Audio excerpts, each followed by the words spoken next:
అక్షరాల తోటలోన ఆడుతున్నా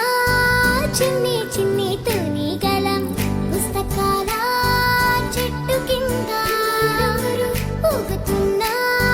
చిట్టి పొట్టి చిన్నారులం అమ్మ పాట వింటూనే అమ్మాలు